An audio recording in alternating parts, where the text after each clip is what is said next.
Yun, so welcome back guys sa Nerbits Gaming. So ngayong araw guys, meron po tayong bagong tutorial. Tuturo ko sa inyo guys kung paano po kayo makapaglagay ng custom themes sa ating Nintendo Switch. Kasi di ba guys, yung choices natin sa ating Switch is medyo boring, which is yung black or white lang. Pero dito guys, sa tutorial na to, kailangan po is naka-custom firmware or naka-jailbreak po ang inyong Nintendo Switch. Kasi kung hindi po is hindi po kayo makapag-install ng custom themes sa inyong Switch. Pero syempre, bago tayo mag-start mga quiz, kung bago ka lang sa ating channel, baka pwedeng pa-click ang subscribe button. Click mo na rin po yung notification bell para sa ating latest upload. So tara mga quiz, gawin na natin.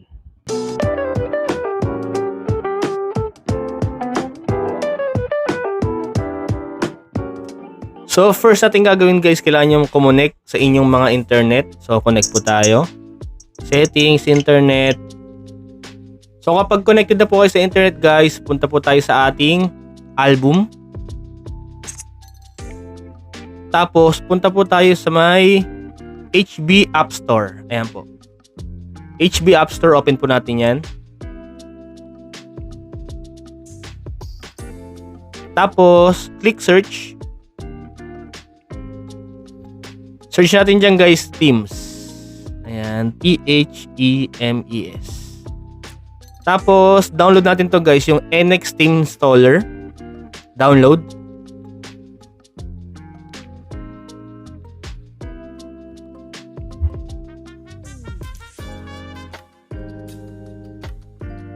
Okay, tapos press home po tayo.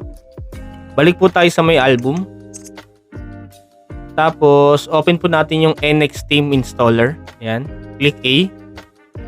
Tapos, ayan. Click OK. Okay.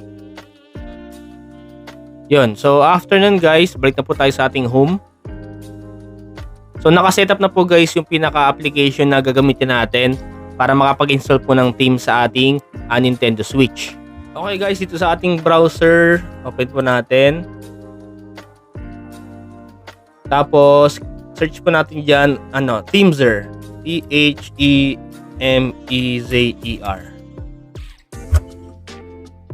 Ayan guys, Themezer. Ayan ang kanyang site. Open natin. Tapos sa ibabaw po, click nyo po yung packs. Ayan. Ayan po yung mga choices natin. Pwede po kayo mamili dyan. Kahit ano dyan, pwede. So kung mag-install po kayo ng themes, gawin nyo, download na po siguro kayo ng mga 5 klase para pwede kayo magpalit-palit or may choices po kayo. So for example, ito guys, try natin tong Persona 5 Dark.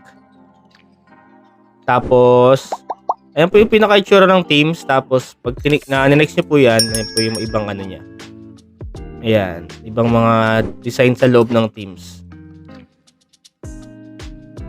Ayan. So, for example, download natin guys yan. NX Theme Download Pack. Ayan, download na po yun. Tapos, try pa tayo ng isa para pakita ko sa inyo kung paano kayo magpapalit ng ibang themes, for example. Ayan. Pwede rin to sa guys pwede rin sa Nintendo Switch Lite, Switch V2, Switch OLED, pwede po. Itong isa, try natin tong sa Evangelion. Ayan. Gusto ko kasi sa mga themes, malalaki yung pinaka-icon para kitang-kita. Download ulit natin to. Download pack. Okay. So, ito na po guys yung ating mga na-download ng mga themes, no? So, for example, try po natin yung Persona 5 tsaka yung isa, yung sa yung Eva. So kailangan niyo po to guys na i-extract kasi naka po ito, zip file. So right click tapos extract here.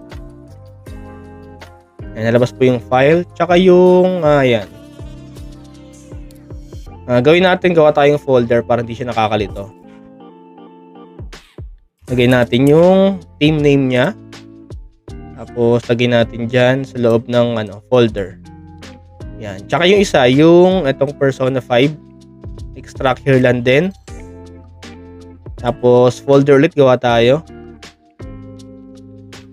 Persona.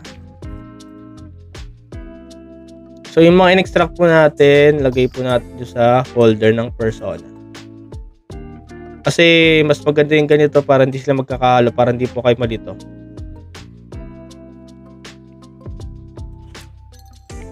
Hindi ko siya ma-select all kasi hawak ko yung phone ko. Ayan, person. So ayan, ito po yung lalagay natin na na file sa ating Nintendo Switch. So yun, meron na po tayong themes. Kailangan po natin bumalik sa ating Nintendo Switch. So ito na guys yung ating Nintendo Switch. Kailangan po natin siyang i-connect sa ating PC. So kailangan nyo guys ng USB-C na cable. Kailangan po yung guys, yung nakakabasa ng ng smartphone. Kumbaga yung siya, pwede kayo mag-transfer ng files. Kasi yung charging cable lang hindi siya babasahin. So connect po natin siya guys sa ating Switch.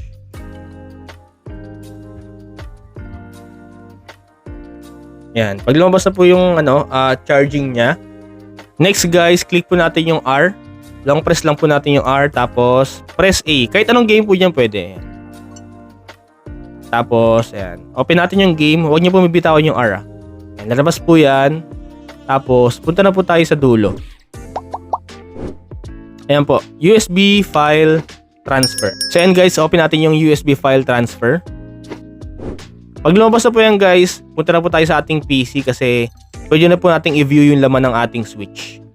So ito na guys yung ating PC. So yung kanina po yung dalawang file, yung EVA tsaka yung Persona. Copy paste po natin sa ating Switch. Ayan. Tapos copy. Punta po tayo sa ating Nintendo Switch. Open natin yan. Tapos, punta po tayo sa Teams. Ayan, Teams folder. Tapos, paste lang po natin dyan yung file na dalawa. Ayan, na-paste na po guys yung ating EVA na Teams tsaka yung Persona. So, ayan po yung sinasabi ko kanina kasi para hindi siya nakakalat, gawa kayong folder. Tapos, next nyan guys, punta na po tayo sa ating Nintendo Switch para may apply natin yung Teams. So, press na po natin guys yung, yung plus sign para ma-exit na po. Yan, tapos pwede na pa tayong hugutin yung cable natin. Next guys, punta na po tayo sa ating album ulit. Tapos Teams. Yung NX Teams installer. Yan. Open natin. Pag click nyo yan guys yung Teams, ayan na po yung folder na nilagay po natin. Yung dalawang klase ng Teams na dinownload natin kanina. So for example guys, try po natin itong EVA. Alabas po yan. Tapos, select all nyo lang. Tapos, guys, press nyo lang po yung Y para ma-select all. Tapos, A. Yan. Pag na-select all nyo na po, guys, click nyo po yung plus sign. Yan. Installing na po yung ating Teams.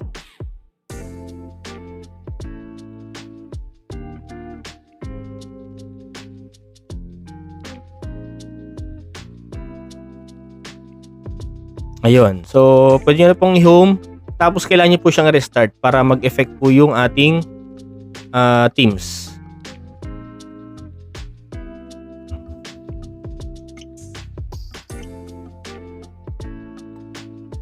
So, ayan guys. Nag-open na po yung ating Switch. So, ayan. Nag-apply na po yung ating Teams. So, ganoon lang po guys kung paano maglagay ng Teams using PC. So, may iba naman guys na mga Switch user na walang PC or may mga times kasi guys na kapag nag-connect ka ng Switch sa inyong PC, minsan hindi siya binabasa sa may PC. So, kailangan natin siyang i-manual using card reader. So, paano ba yun? So, gawin natin guys yung isa naman, yung card reader method. So, ito naman guys yung isang method using smartphone tsaka card reader. So, basic lang din naman guys. Una, kailangan nyo ng smartphone syempre. Tapos, punta po kayo sa Teamser. Ayan, Teamser.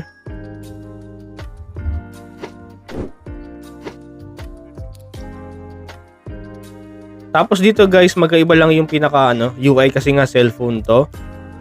So dito guys sa gilid, 3 lines tapos click nyo po yung packs.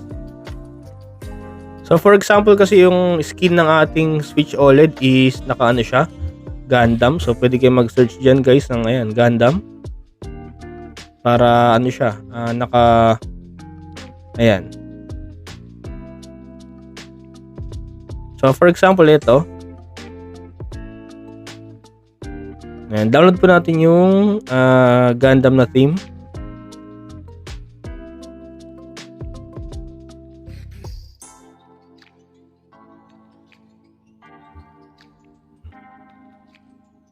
So after ma-download guys, kailangan nyo rin siyang i-extract kagaya po sa may PC.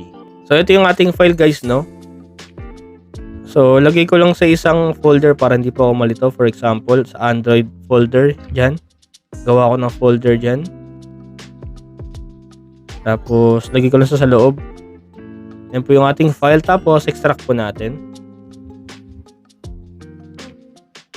Tapos, ito guys yung ating gagamitin na themes. Itong naka-zip, pwede maburahin yan kasi hindi natin kailangan yan. So, ito na yung ating naka-folder na themes. So, next natin gagawin guys is kailangan po natin alisin yung SD card ng ating switch. Tapos, kukonect po natin siya guys sa may card reader. Since, for example nga, wala kayong PC or ayaw basahin ng PC nyo ang inyong Nintendo Switch, power off muna natin. So, ito yung gagamitin natin guys, no? Kailangan nyo rin po ng OTG connector kasi, di ba, itong mga card reader is USB siya.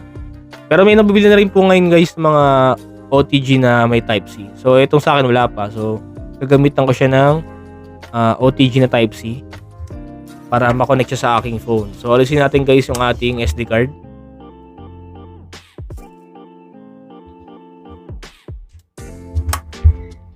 Tapos, connect po natin itong SD card natin sa ating card reader. So, next guys, connect po natin yung ating SD card sa ating smartphone using card reader. Kasi ito po yung ating yung pinaka themes natin, no. So long press natin tapos move lang natin. Tapos punta po tayo sa ating USB storage. Tapos hanapin niyo lang po yan yung themes. Yan, themes. Tapos move here. Ayun. So pag na-move niyo na guys, okay na po yan. Pwede niyo na pong eject yung ating OTG. Next naman guys, connect na po natin yung ating SD card sa ating Nintendo Switch.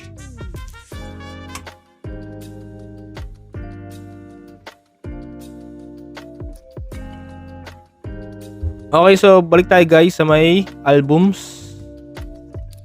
Tapos NX Team installer.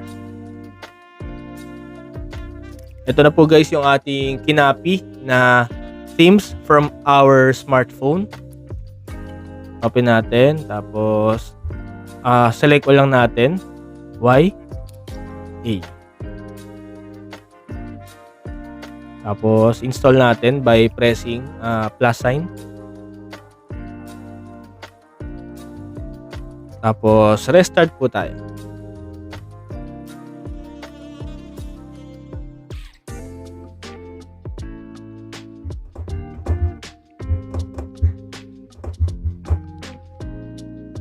So, okay na guys. Nag-restart na po yung ating switch.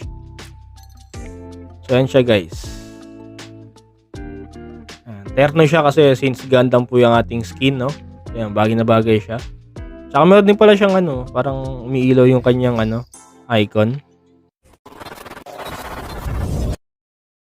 Yun, so ganoon lang kasimple guys kung paano makapaglagay ng theme sa ating Nintendo Switch. Make sure lang po dapat syempre naka po kayo, custom firmware or naka jailbreak kasi kung hindi po, hindi kayo makapaglagay ng custom themes.